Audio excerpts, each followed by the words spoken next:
Bueno, y hoy vamos a desarrollar el tema que he intitulado pasando un camello o pasando a un camello por el ojo de una aguja. Aleluya. Y tiene una foto ahí, al menos la publicación que pusimos en Facebook y en la Kehilá de Yeshua. Al menos lo que alcanzo a poner en la mañana. Dice, al menos hay una fotografía, un dibujo, no sé qué es como un meme, pues, que dice, ¿por qué sería tan difícil para un rico entrar al reino? ¿Verdad? Y vamos a estar tocando esa cuestión en Mateo 19:24. Y esa foto dice ahí, o ese dibujito dice, por aferrarse a sus riquezas. Y luego tiene la sombra de un hombre y una aguja y el camello que ha pasado por, al menos la cabeza nada más le ha pasado por el ojo de la aguja.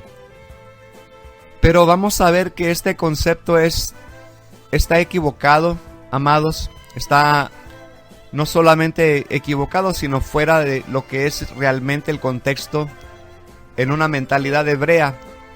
¿Verdad? Que en realidad, pues, hay muchas interpretaciones con relación a este texto, ¿verdad? Donde leemos ahí en Mateo 19:24.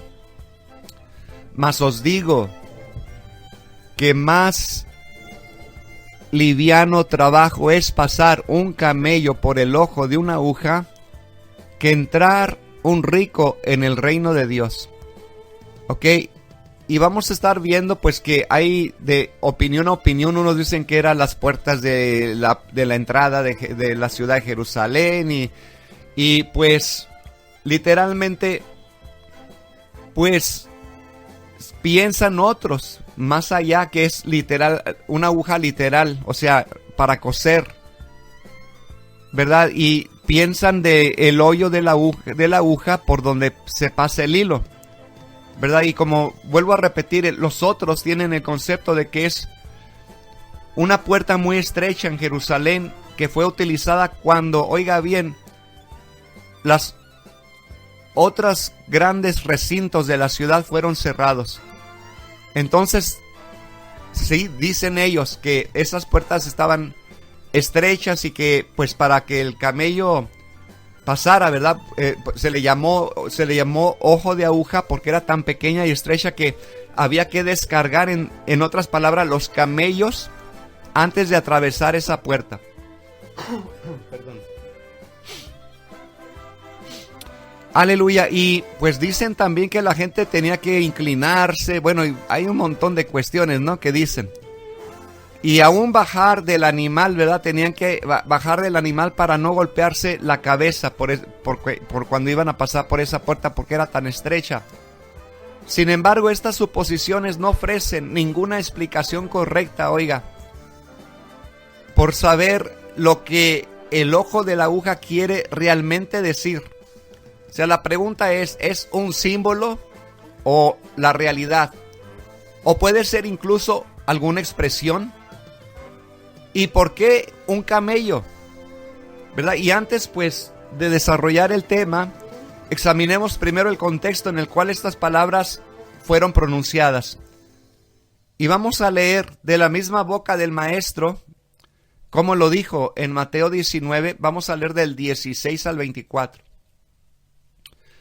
Y dice así, he aquí, uno llegándose le dijo, Maestro bueno, ¿qué bien haré para tener la vida eterna? Y él le dijo, ¿por qué me llamas bueno? Ninguno es bueno sino uno, ¿verdad? Es a saber, Elohim. Y si quieres entrar en la vida, guarda los mandamientos.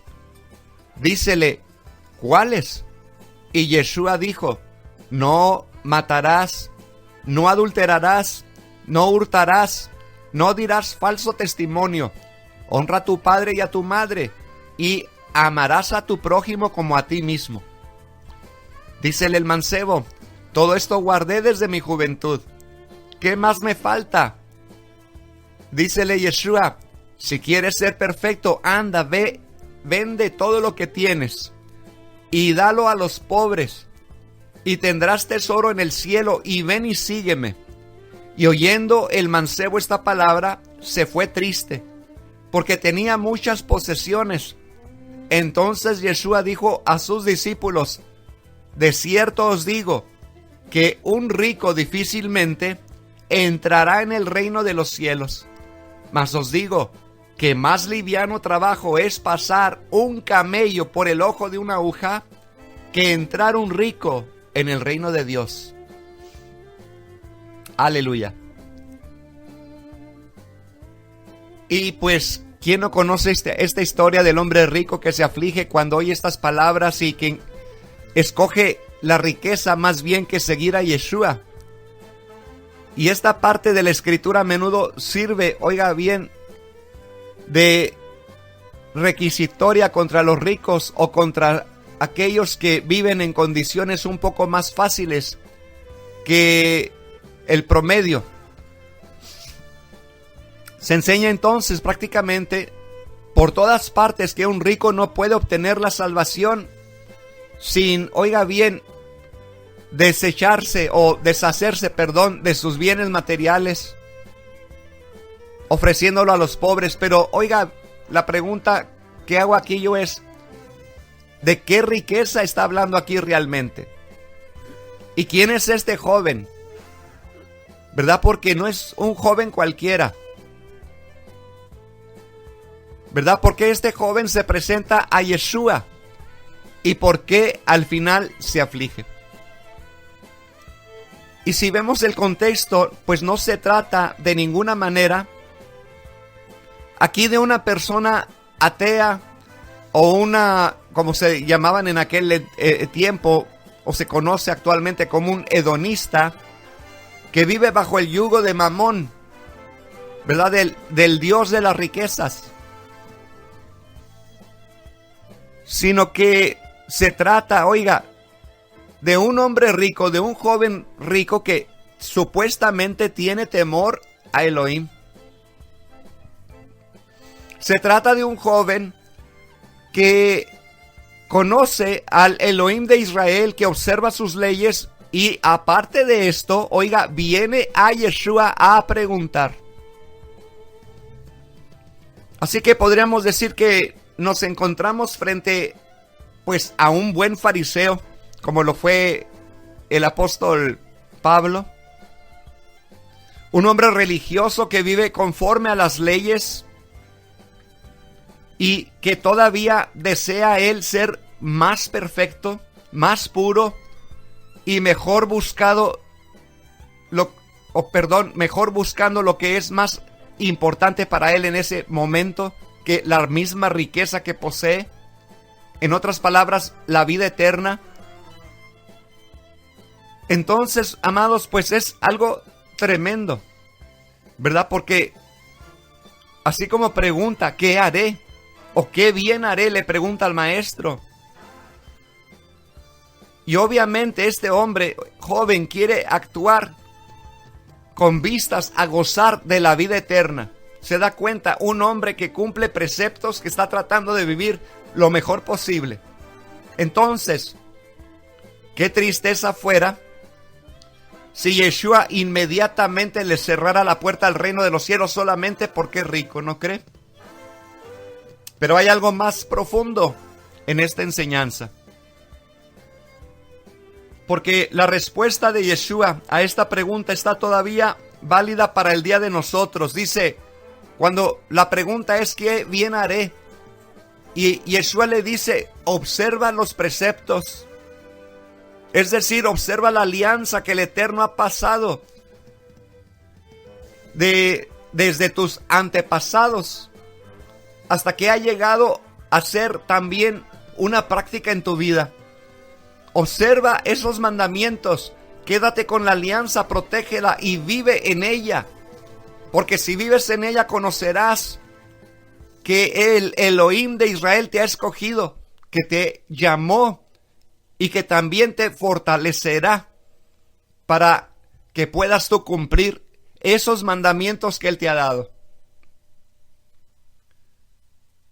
Así que, amados, pues qué tremendo, porque lo que estamos viendo aquí, que el joven lo que busca es precisamente esto, porque mire lo que dice él: todo esto he guardado desde mi juventud.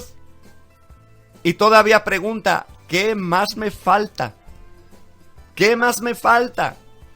O sea, en otras palabras, ¿qué hay en mi vida que es malo? Si todas estas palabras de la alianza viven y actúan en mi corazón desde el principio de mi vida, desde que conozco las cosas del Eterno, desde que soy joven, si conozco y observo los mandamientos y todas las ordenanzas que el Eterno ha decretado concerniendo la vida, toda mi vida, ¿qué más me falta? Y yo creo que también esta pregunta hacemos muchos de nosotros en estos tiempos, amados. Porque buscamos agradar al Eterno lo mejor posible. Y debemos de hacerlo y de esforzarnos lo mejor posible. Pero puede que todavía tengamos que preguntarnos: ¿qué más nos hace falta para realmente agradar al Kadosh Baruj Hu? Aleluya.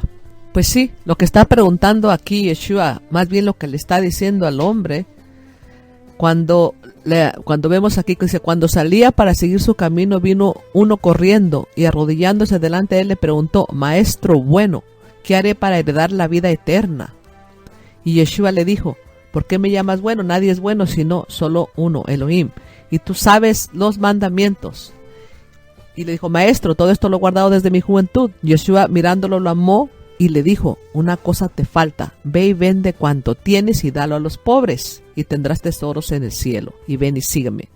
¿Qué es lo que el Padre le está diciendo? Si dice que él todo lo ha guardado desde su juventud, si siempre ha estado ahí obedeciendo los mandamientos del Eterno, entonces vemos que el reino de los cielos se había acercado, ya Yeshua estaba aquí. Entonces él estaba dando una ordenanza, que lleváramos a la salvación, que fuéramos esos canales de bendición para los demás. Entonces, pues es lo que le estaban pidiendo a él, en verdad, lo que estamos haciendo hasta el día de hoy.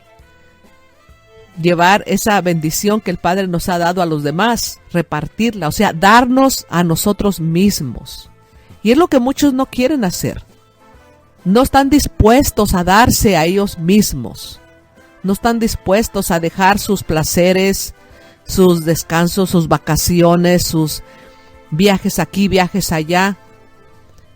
Y prefieren agarrar la enseñanza del Eterno como un hobby, como algo que está bien, voy a aprender, voy a tener la sabiduría, pero solamente se la guardan para ellos. No la reparten a los demás.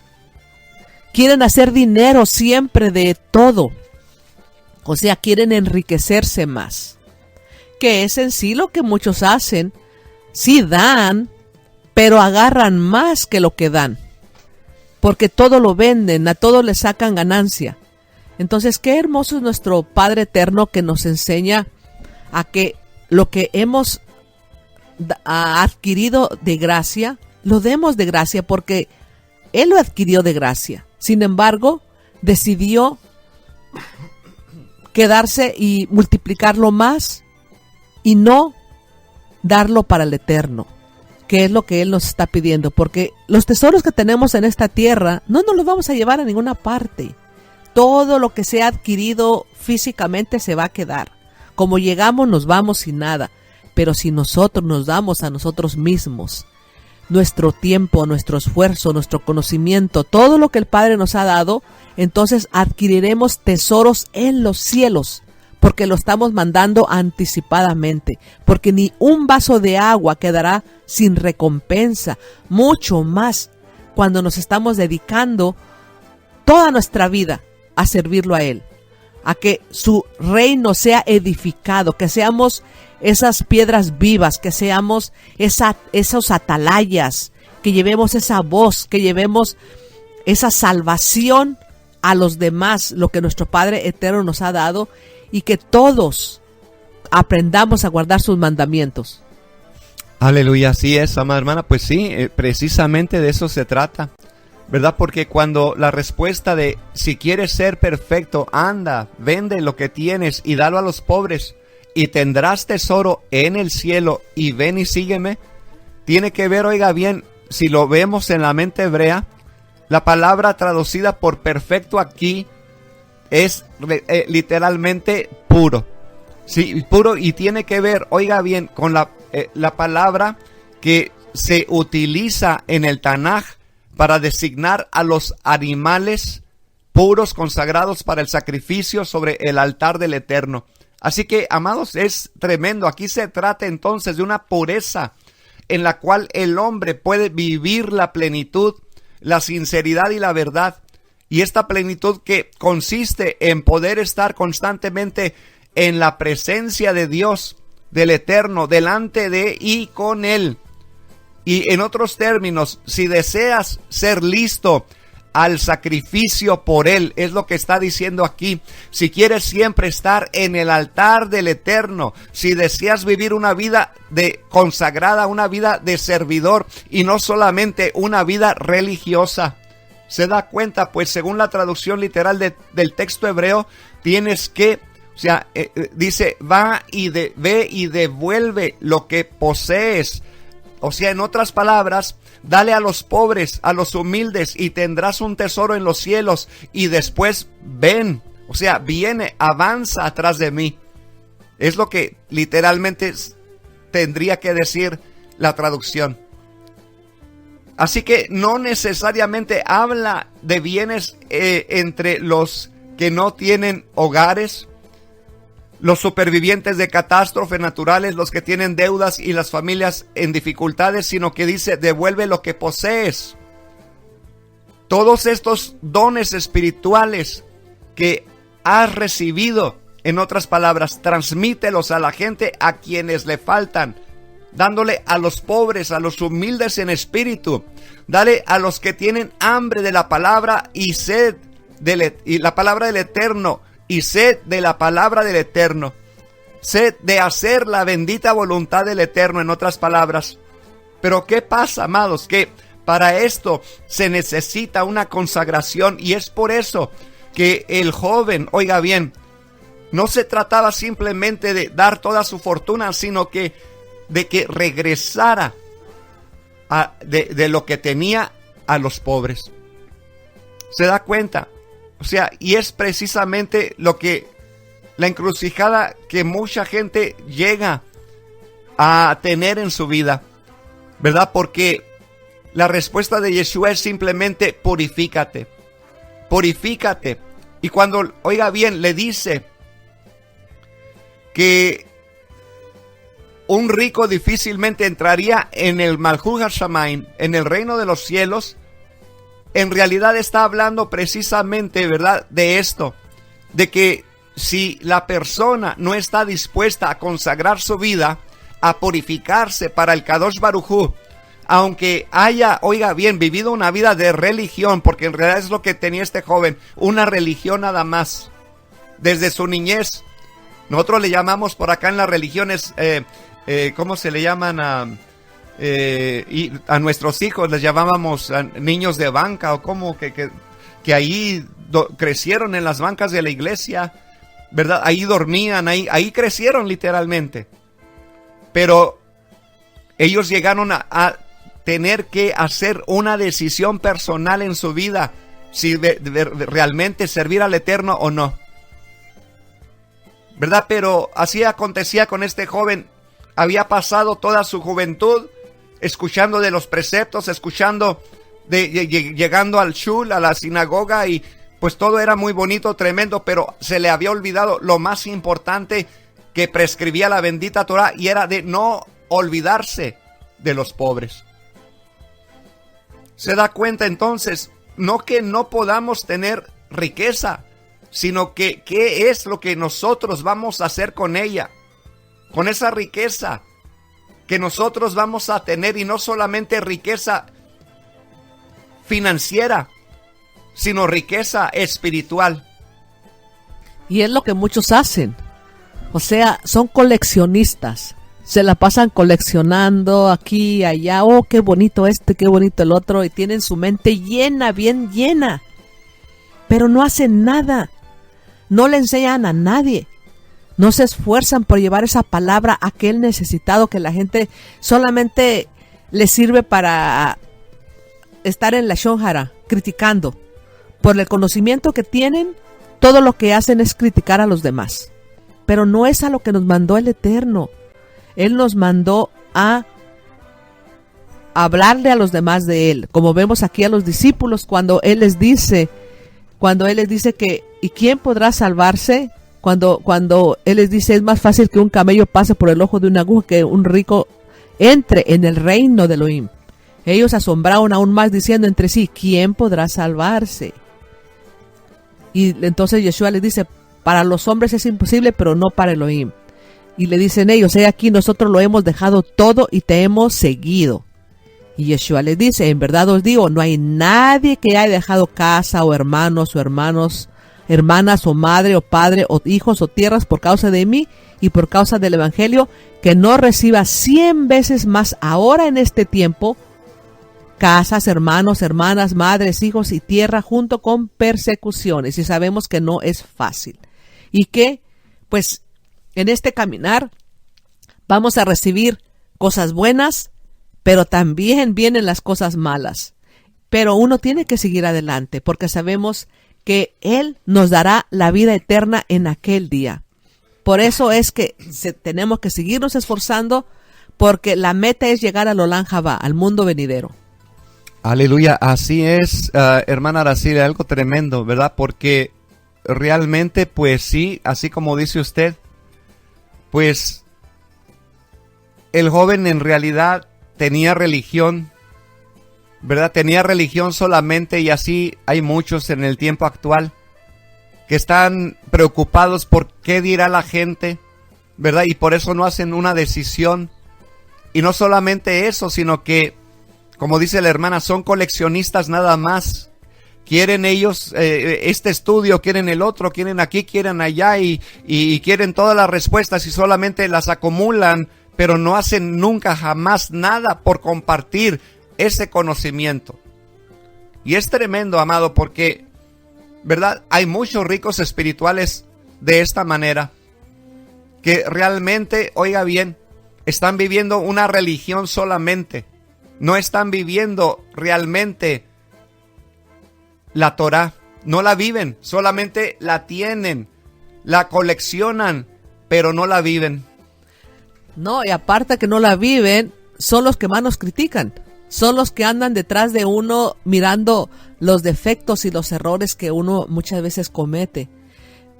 Entonces, ese es el problema. Por eso es difícil que entren al reino de los cielos. ¿Cómo van a entrar si están bien contaminados? Ellos creen que están bien delante del Eterno porque conocen Torah, conocen todos los mandamientos y todo. Pero no están haciendo nada para que el reino de los cielos sea establecido. Al revés, son piedras de tropiezo para los demás. Por eso no van a entrar al reino de los cielos. Aleluya, qué tremendo, qué tremendo. Entonces nos corresponde a nosotros, amados, compartir lo que nosotros estamos acumulando. No solamente acumular y no compartir con los demás. ¿Se da cuenta? Porque pues es tremendo. Y así es como se hacen los más grandes fariseos, ¿verdad? O sea, en otras palabras, los más grandes religiosos que solamente tienen una religión, pero no tienen una verdadera relación con el Padre. No saben realmente lo que es servir a papá. Por eso, Yeshua no tarda su respuesta al decir, mas os digo que más liviano trabajo es pasar un camello por el ojo de una aguja que entrar un rico en el reino de Dios o en el reino de Elohim.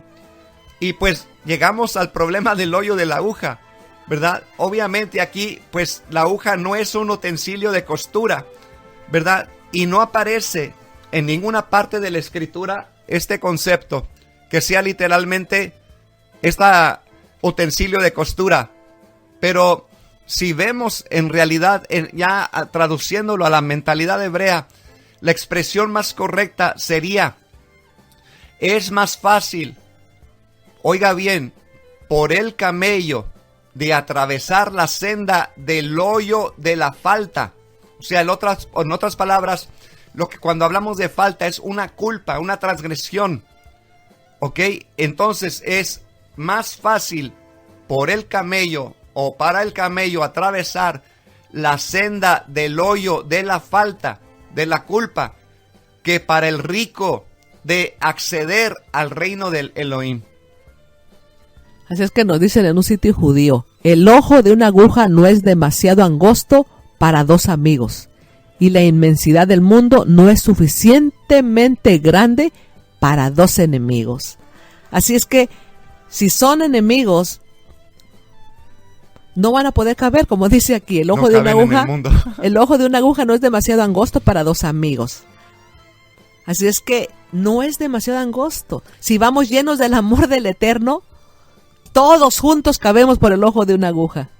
Pero si somos enemigos, el mundo no es suficientemente grande para dos enemigos. Qué tremendo.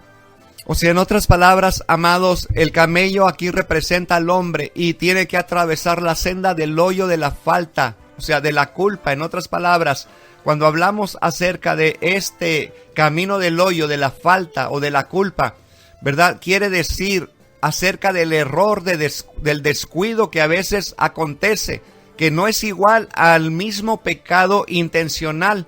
No se trata de un pecado consciente, en otras palabras, sino de un paso en falso. Cuando alguien tropieza y cae por inadvertencia, por error. Por ejemplo, cuando Moshe se enojó y mató al egipcio, ¿verdad? No era su intención matarlo, pero accidentalmente lo mató. Bueno, la situación, acuérdense que de ese egipcio, el otro hebreo le estaba diciendo que ese hombre había violado a su mujer y que había hecho cosas terribles. Y eso fue por la razón por la cual llegó la ira de Moshe en él y mató al otro. Por lo que le dijo el otro, que le estaba haciendo aflicción.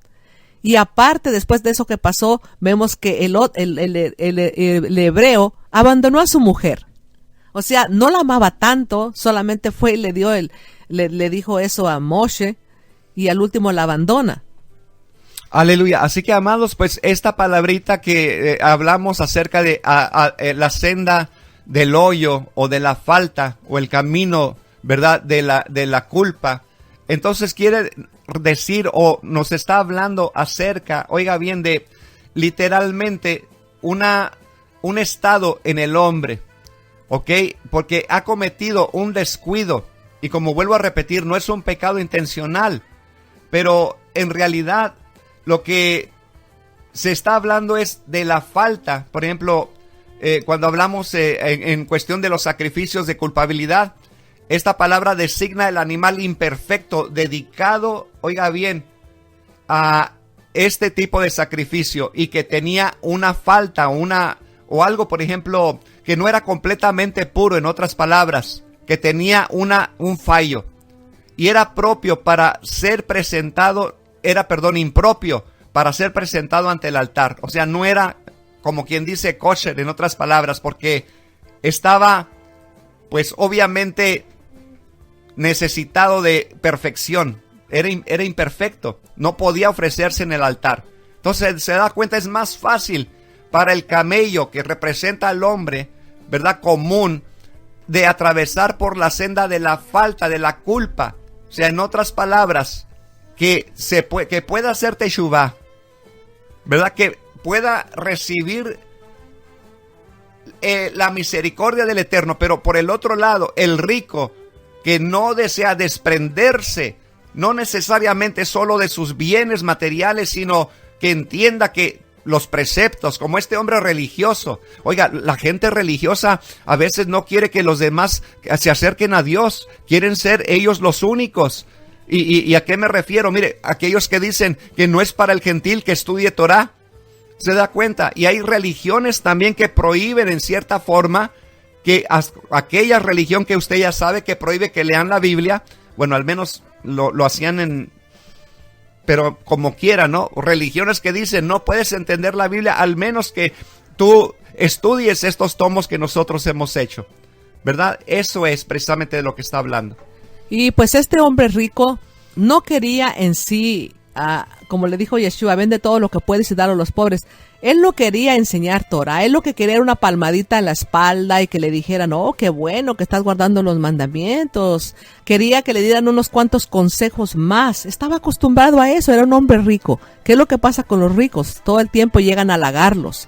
Y él esperaba un halago más o varios halagos aquí del maestro. Pero el maestro dice que le amó porque estaba guardando los mandamientos, porque él nos ama a todos. Porque dice que él nos amó primero. ¿Qué es lo que le estaba diciendo? Lo amó. Le estaba dando la oportunidad de hacer teshuvá. Le estaba dando la oportunidad de venir a él, de seguirlo a él y llevar su palabra, darse a él mismo. Pero él lo que él quería solo era un buen consejo para él seguir haciendo de las suyas. Porque ¿cómo él podría entrar? O sea, ¿cómo puedo todavía entrar pero sin dejar aquello que estoy haciendo? Es lo que muchos esperan. Seguir como están, como dicen, yo así soy. Y así quieren entrar. Pero no se puede. Tenemos que morir.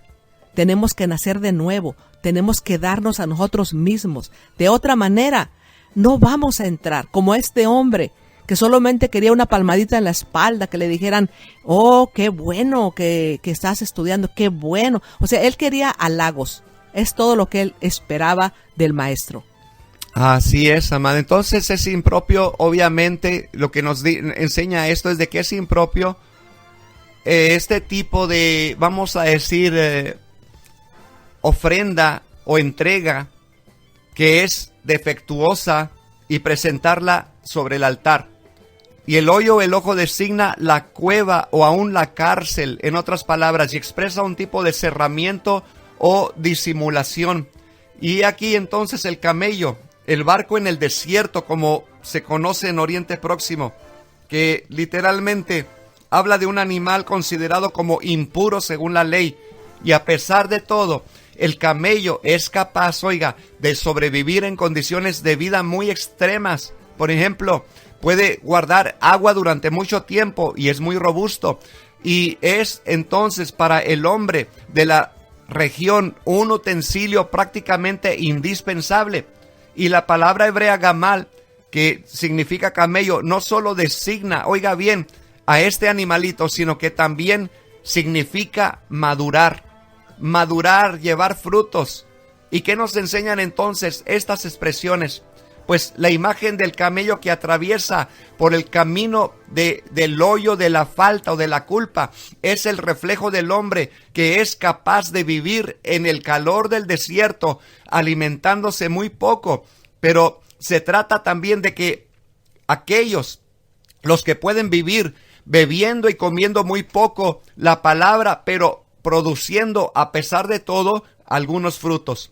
Entonces, pues obviamente se bastan durante mucho tiempo con el poco que recibieron. Y lo mismo en la vida psíquica. Los pensamientos y los sentimientos pueden también alimentar durante mucho tiempo. Y a pesar de que la vida del creyente sea llena de obstáculos en los cuales tropezamos a menudo y sea llena de fiascos, tenemos a pesar de todo nuestra pequeña porción de agua para mantenernos con vida. Y oiga bien, sobre el camino o la senda de la fe. Aleluya. Así que, pues esta pequeña cantidad de agua a menudo basta para dar vida a, obviamente, la palabra que está en nosotros. A pesar del gran número de faltas, de errores y de imperfecciones en el creyente. Así que logramos sobrevivir. Y el Eterno, oiga bien, es hasta capaz de utilizarle así para llevar frutos hacia otras personas. Así que, pues, tremendo, ¿verdad? Porque este volverá más fácilmente al reino de Elohim, porque se sometió al servicio del rey con el poco que tenía, contrariamente al rico, que vive en su avaricia y en esa abundancia que no quiere compartir. Así que, amados, el Eterno es capaz de utilizar a la persona que tiene poco, pero que se somete.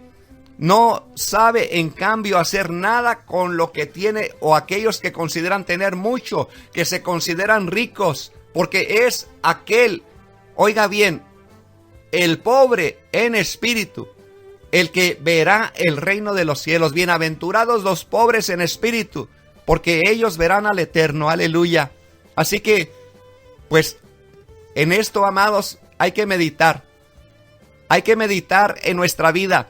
Hay que meditar si no somos ahí vamos a decir, hoyo de agua estancado, sino que seamos un río que fluye para el bien de los demás. Amén. Así es que tenemos que ser pobres en espíritu.